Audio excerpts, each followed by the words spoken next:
Hey, I'm David from Enduristan, and today I would like to explain you our CRR device. CRR stands for Crash, Replace, Ride On. So what is it about?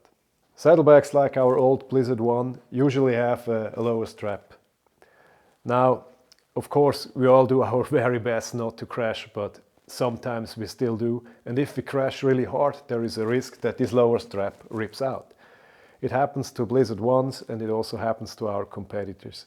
Now, some manufacturers offer a repair service, which I personally believe is absolutely awesome, but it doesn't offer a solution when you're out in the bush.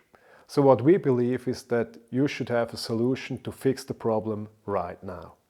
So of course we keep working on even stronger connections between strap and fabric, but we had to realize that this can't be the solution. So if we can increase the brake force of the lower strap to, let's say, 300 kilograms, the forces of a proper crash will still exceed this limit, and you will still end up with ripped bags in the middle of nowhere. So we thought we need a different solution, which is the CRR device. Let me show you how it works.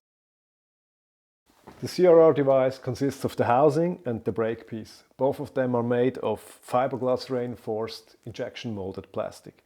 Now, to demonstrate you the system, I have replaced the brake piece with a very weak version from the 3D printer. So if you crash, the brake piece sacrifices itself at 225 kilograms to save your bags. You just push the strap back in and mount the spare brake piece, which we supply with the Blzzard saddlebags. If you have any further questions or want to see the product, meet us at one of the events we attend, visit one of our dealers, or just get in touch with us. Thanks, have a good day.